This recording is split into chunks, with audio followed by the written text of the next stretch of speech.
25년 동안 숨겨온 진실이 마침내 폭발하듯 터져나왔습니다. 그 여자는 욕망 때문에 널 버렸어.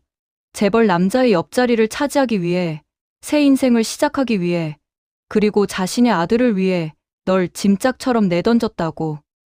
정순이의 눈에서 뜨거운 눈물이 흘러내렸습니다. 지금 내 몸이 필요해서 다시 찾아온 거야. 간이식이 필요해서 자기 아들을 살리려고. 널 딸이라고 부르지도 않았던 그 여자가 이제 와서 내 피와 살을 원한다고. 하지마, 제발 하지마. 그녀의 손이 은호의 어깨를 붙잡았습니다. 넌 빚진 게 없어. 죄도 없어. 5살 아이에게 아버지를 죽게 했다고 저주를 퍼붓고 평생 죄책감 속에 살게 만든 건 그 여자야. 그런 여자를 위해 내 생명을 내어주지 마. 25년간 은호를 옥죄던 비밀이 드디어 세상 밖으로 나오려 합니다. 아버지의 죽음조차 어린 딸 탓으로 돌렸던 여자. 자신의 성공을 위해 친딸을 장애물이라 부른 여자. 그리고 지금 간이식을 위해 다시 찾아온 그 여자. 기억해, 넌 절대로 잘못한 게 없어. 정순이의 절규는 진심이었습니다. 진짜 가족은 피가 아니라 마음이야. 널 버린 사람의 목숨보다 내 인생이 더 소중하다는 걸 잊지 마. 지금부터 시작되는 이야기, 결코 평범하지 않습니다. 그리고 여러분의 구독과 좋아요는 영상 제작에 큰 힘이 됩니다. 병원 상담실의 창밖으로 늦가을 햇살이 차갑게 들어왔습니다. 은호는 흰색 수술복에 몸을 감싼 채 바닥에 주저앉아 있었어요. 정순이가 은호의 팔을 붙잡고 가방에서 낡은 봉투 하나를 꺼냈습니다.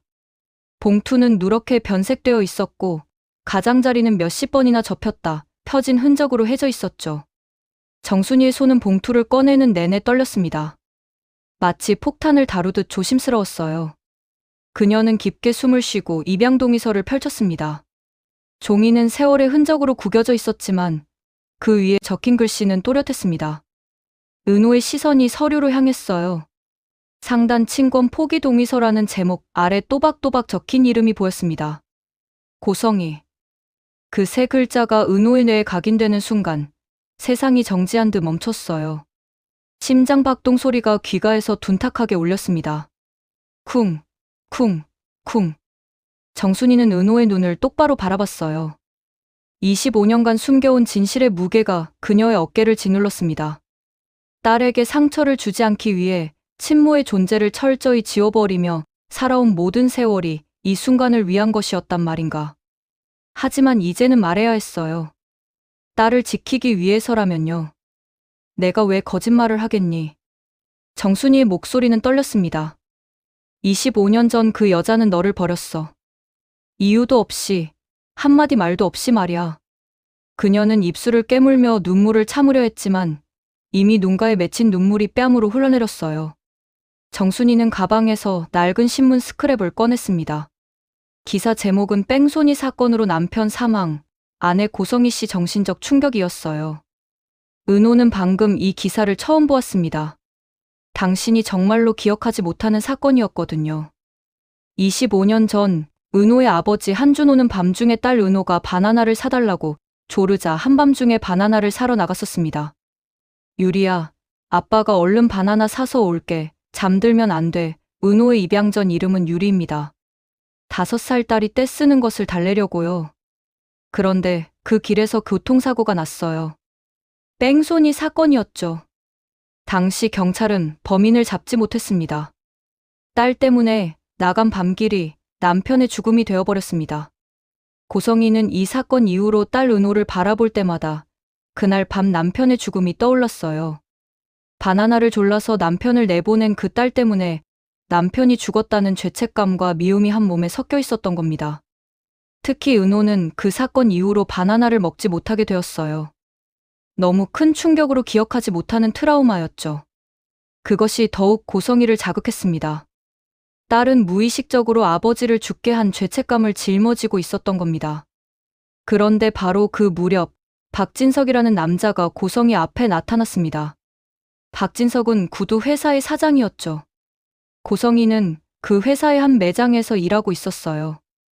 뛰어난 미모에 화려한 언변으로 한번 찾은 고객들은 단골이 될 정도였습니다. 어린 나이에 결혼하여 자녀를 두었던 성인은 모든 일에 적극적이어서 판매 실적이 좋은 직원이었습니다. 그런 그녀가 사장 박진석의 눈에 띄는 것은 시간 문제였습니다. 남편을 보내고 힘든 시간을 보내고 있던 고성희에게 박진석의 매력, 권력, 그리고 부는 살아남기 위한 선택이었고 사회적 지위가 달라질 절호의 기회였습니다. 사내 영업왕 수상자로 사장 박진석을 만난 고성희는 곧바로 자신의 목표를 정했습니다. 박진석은 이미 기혼자였고 어린 아들이 있었습니다. 아픈 어머니를 모셨던 성희는 이제 미망인이 되었고 살아남기 위해 궁리하기 시작했습니다. 먼저 박진석의 전처 지혜를 감시했어요. 지혜의 일상, 만나는 사람들, 모든 것을 파악했습니다. 그리고 차근차근 증거를 조작하기 시작했죠. 남성 동료와 카페에 앉아있는 사진을 몰래 찍고 그것을 박진석에게 보여주었습니다. 이 사진들이 박진석의 귀에 들어갔을 때 그는 충분히 분노했어요. 고성희는 계속해서 거짓 증거를 만들어냈습니다. 숨겨진 핸드폰, 호텔 영수증, 거짓 증인까지도요. 결국 박진석은 지혜를 의심하기 시작했고 지혜는 억울함으로 절망했습니다. 남편의 의심과 불신은 부부관계를 완전히 파괴해버렸어요. 결국 박진석과 지혜의 이혼은 피할 수 없는 일이 되었습니다. 매정한 박진석은 전처를 아들 성재가 보는 앞에서 내쫓아버렸고 그날 이후 성재는 부모와 세상에 대한 원망과 슬픔을 떠안은 채 어린 시절을 보냈고 충분히 어긋날 수 있는 환경이었습니다. 그런 성재에게 가장 큰 힘을 준 친구는 바로 지혁이었습니다. 하지만 성재는 부모님 그늘에 머물 수밖에 없었고 그의 삶은 어느새 무기력과 권태로 채워져 있었습니다. 고성희의 계획은 성공했습니다. 그리고 고성희는 박진석과 재혼했습니다. 새로운 안주인을 맞은 박진석의 구두 회사는 운 좋게 성장기를 맞이했습니다. 한낱 매장 점원이었던 고성희는 여러 재벌 가문과 인맥을 쌓을 수 있는 위치까지 올라와 있었습니다. 재혼을 앞두고 고성희는 선택해야 할 것이 있었습니다. 딸 은호를 어떻게 할 것인가?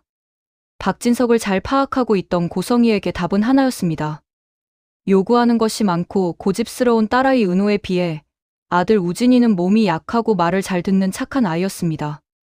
더구나 성희는 판단이 빠른 사람인지라 자기 핏줄인 아들 우진에게 회사를 물려주어야겠다는 결정을 하게 되었지요. 성희는 딸을 포기했습니다. 자신의 새로운 인생, 박진석과의 미래, 그리고 아들 우진이의 앞날을 위해 고성희는 딸 은호를 정순이 손에 넘겼습니다. 고성희는 은호를 사촌 형제에게 맡겼고 순이는 남편의 의사에 따라 은호를 기르게 된 셈입니다. 짐작한 대로 그들이 은호를 키우는 동안 고성희는 일체의 연락을 끊었습니다. 더구나 순이가 남편의 사망 소식을 성희에게 전했을 때조차 성희는 답이 없었습니다. 고성희는 입양 동의서에 서명했고 은호를 버렸어요. 아무런 설명 없이, 아무런 고민도 없이.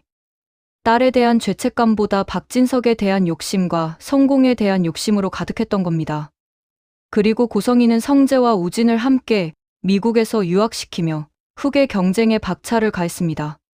다행스럽게도 박진석의 아들 성재는 공부는 뒷전이고 말썽을 피우기 일쑤였습니다. 그런데 성희의 계획에 금이 가기 시작하는데 그것은 우진의 간경화 발병이었습니다. 25년간 정순이는 은호를 키웠습니다. 그들은 은호를 자신의 친딸처럼 사랑했어요. 밤새 우는 아기를 안고 흔들어주고 첫걸음말을 할 때 두 손을 맞춰주고 학교 첫날 배낭을 메어주던 그런 부모의 사랑 말입니다. 은호와 강호는 이 가정에서 부모님의 사랑을 듬뿍 받은 건강하고 행복한 아이들이었습니다. 남편의 사업이 잘 나갈 때까지는 정순이의 삶은 평온하기만 했어요. 따뜻한 밥상, 따뜻한 손길, 따뜻한 말씨로 가득한 평범하지만 소중한 일상들 말이에요. 은호는 학교에 다니며 친구들과 웃고 뛰어다니는 평범한 여자아이였습니다. 정순이는 은호가 입양아라는 사실이 결코 약점이 아니라고 믿게 해주었어요.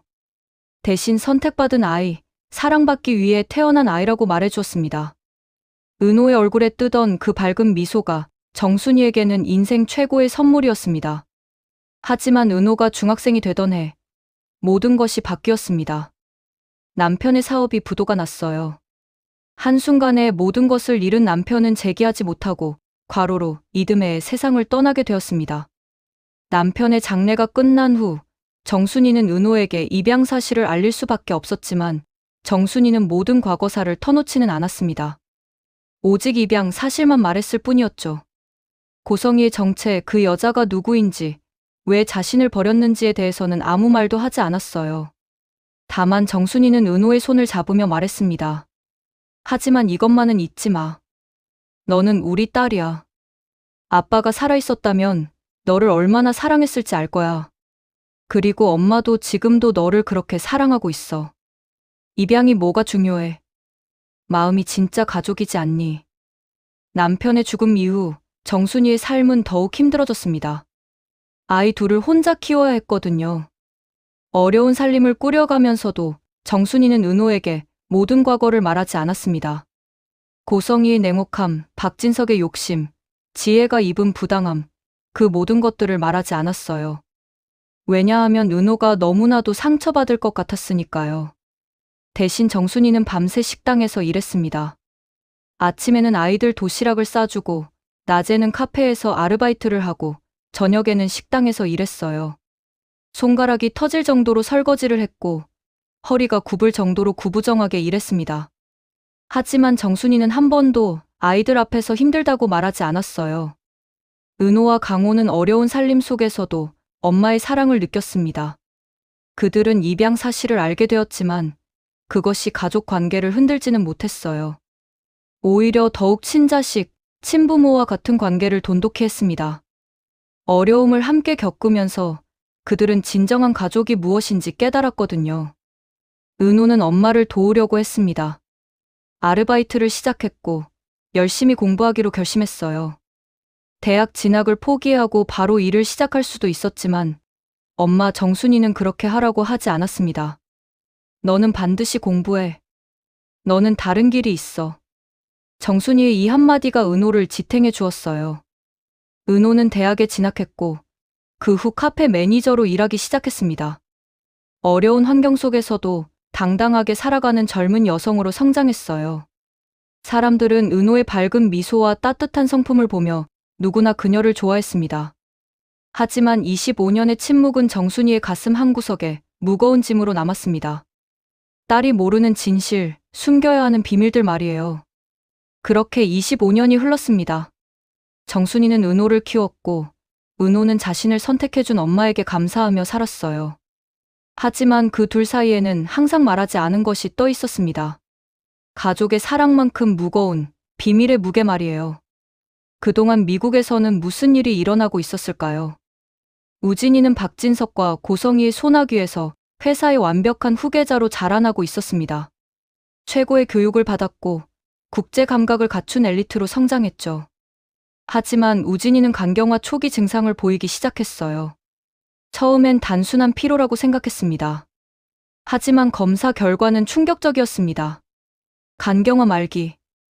우진이는 간이식을 받지 않으면 살 수 없는 상태가 되었던 겁니다.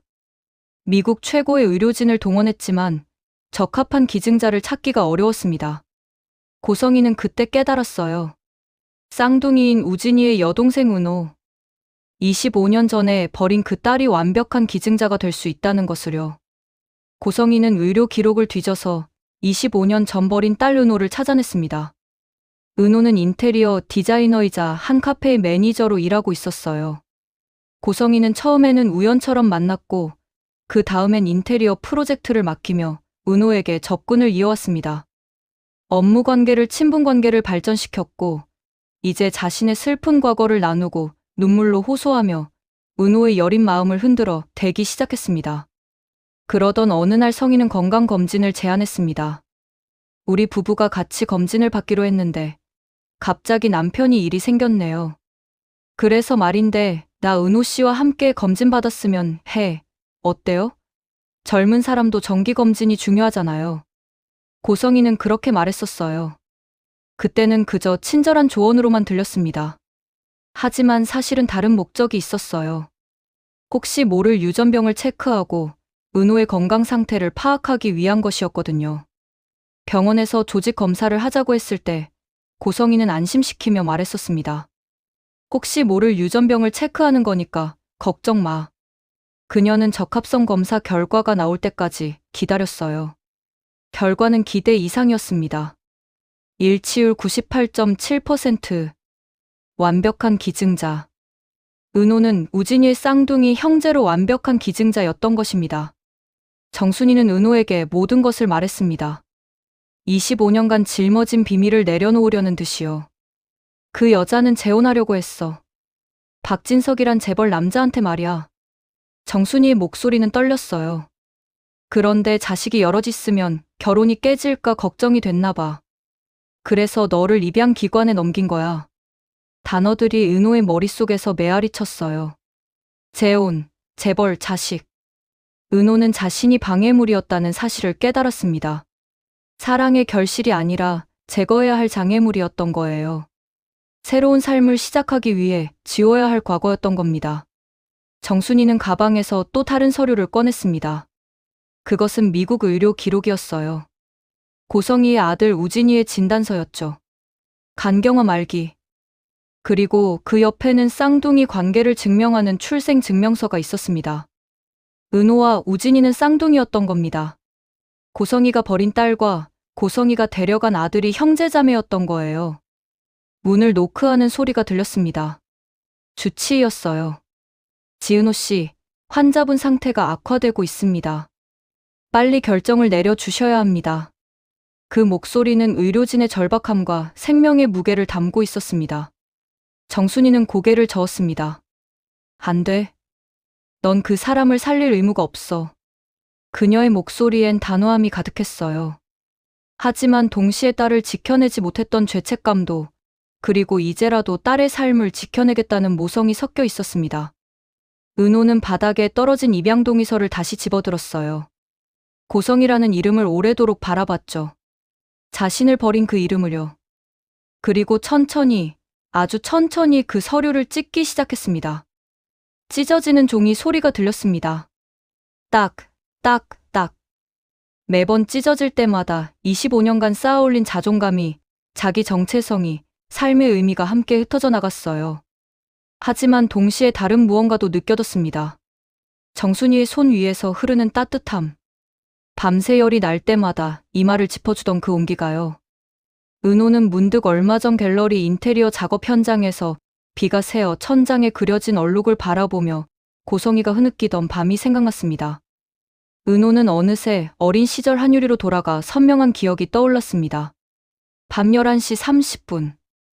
25년 전에도 며칠 동안 폭우가 내려 천장에 얼룩이 어려 있었고 어린 은호에게는 바나나 모양으로 보이기 시작했습니다. 엄마, 바나나. 바나나 사줘. 어린 은호의 목소리는 칭얼거렸습니다. 밤중인데도 그녀는 바나나를 원했어요. 아버지 한준호는 그래, 내가 사오지 하고 옷을 챙겨 입고 밤거리로 나갔습니다. 한밤중에 바나나를 파는 편의점을 찾기 위해 말이에요. 고성이는 침대에 누워 중얼거렸습니다. 그 아이는 정말 버릇이 없어. 우진이는 밤중에 울지 않는데. 쌍둥이인데 왜 이 아이는 이리도 다를까? 그녀의 목소리엔 미움이 가득했어요. 그 미움이 여린 아이의 심장에 얼마나 깊게 박혀들었는지 고성이는 절대 알지 못했습니다. 그리고 30분 후 경찰에 전화가 울렸습니다. 뺑소니 사건. 한준호는 돌아오지 않았어요.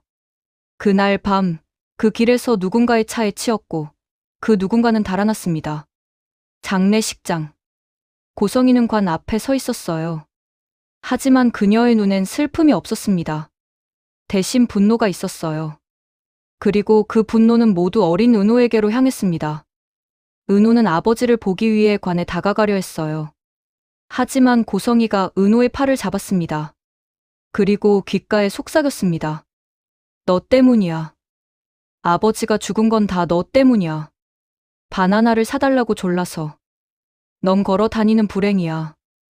어린 은호의 눈에서 눈물이 흘러내렸습니다. 5살 아이의 마음에 자신이 아버지를 죽게 했다는 죄책감이 영원히 박혀버렸어요. 그 이후로 은호는 무의식적으로 바나나를 거부했습니다.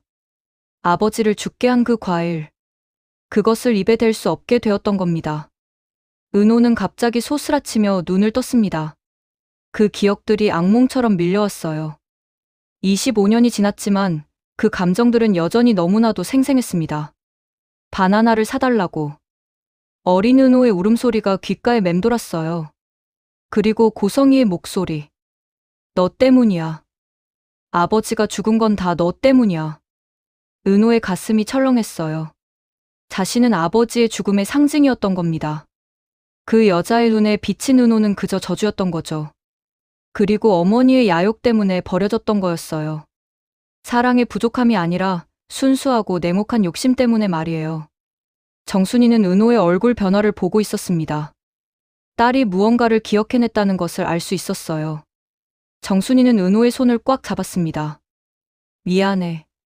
그때 너한테 그런 말을 해줄 수 없어서 미안해. 은호는 정순이를 바라봤습니다. 그 눈에는 25년을 옥죄고 있던 죄책감이 소용돌이치고 있었어요. 하지만 동시에 다른 감정도 피어올랐습니다. 그 여자는 나한테 뭐야? 엄마, 그 여자가 뭐하는 여자야? 정순이는 은호를 끌어안았습니다. 넌 잘못한 게 없어. 절대로. 그건 어린아이가 감당해야 할 죄가 아니야. 그건 그 여자의 냉혹함이고 무정함이야. 엄마가 언제나 너의 편이야. 하지만 정순이의 말도 은호의 상처를 완전히 치료할 수는 없었어요. 25년간 몸과 마음에 박혀있던 그 악감정은 너무나도 깊었거든요. 침묵이 흘렀습니다. 두 모녀는 서로를 바라봤어요. 은호의 눈에는 절망이, 정순이의 눈에는 사랑과 죄책감이 함께 맺혀 있었습니다. 결국 은호는 수술을 받기로 결심했습니다. 정순이가 말린다고 해도 고성이의 야욕이 아니라 다른 이유 때문이었어요. 쌍둥이 형 우진. 그도 자신과 같은 피를 나눈 형제였거든요. 우진이 자신의 존재를 알 리 없지만 은호는 그 혈연의 끈을 끊을 수 없었습니다. 정순이는 딸의 결정을 존중하기로 했어요. 고성이는 모든 것을 비밀로 진행했습니다. 우진이의 수술을 박진석과 성재, 그리고 영란은 모두 알지 못하게 말이에요. 수술은 성공했습니다. 은호는 회복실에서 깨어났고 간이식을 받은 우진이의 몸은 빠르게 회복되기 시작했습니다. 고성이는 우진이에게 기증자에 대해 철저히 숨겼습니다. 하지만 우진은 병원에서 우연히 자기 친구 은호를 만나게 되었습니다. 그리고 또 어렵지 않게 담당 의사의 진료 데스크에서 은호가 기증자라는 기록을 확인하게 되었습니다.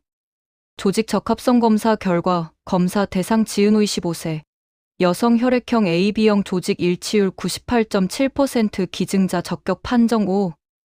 내 친구 은호가 기증자라고? 우진은 숨이 멎는 듯 했습니다. 그 순간 우진이의 뇌를 한 가지 기억이 스쳤습니다. 어릴 적 엄마 고성이가 자신에게 해준 말. 우진아, 너는 뭐든 될 수 있는 아이야. 왜냐하면 넌 특별하니까. 너의 여동생 유리는 아버지와 함께 하늘나라로 가버렸어. 그 말이었습니다. 그럼 내 동생 유리가 살아있었던 걸까? 우진이의 머릿속이 터질 듯 복잡해졌습니다. 그렇다면 동생은 어떻게 자라온 것인지, 왜 엄마는 자기만 데리고 재혼을 했는지, 왜 은호라는 이름으로 살고 있는지, 모든 것이 수수께끼였어요. 우진이는 곧바로 집으로 달려갔습니다. 거실에서 우진이는 고성이를 마주쳤습니다. 고성이의 얼굴이 창백해졌어요. 우진이의 눈빛에서 무언가를 알아챘기 때문이었습니다. 엄마, 기증자가 누구야? 우진이의 목소리는 차갑고 단호했어요. 고성이는 입을 다물었습니다. 난 내 기증자가 누구인지 알아. 은호야. 내 여동생이야. 우진이의 말에 고성이는 소파에 무너졌어요. 우진아, 난 너를 지킨 거야. 고성이의 목소리는 떨리고 있었습니다. 아직도 내 인생이 내 것이라고 생각해. 넌 엄마가 없으면 아무것도 아니야. 우진이는 엄마를 바라봤어요.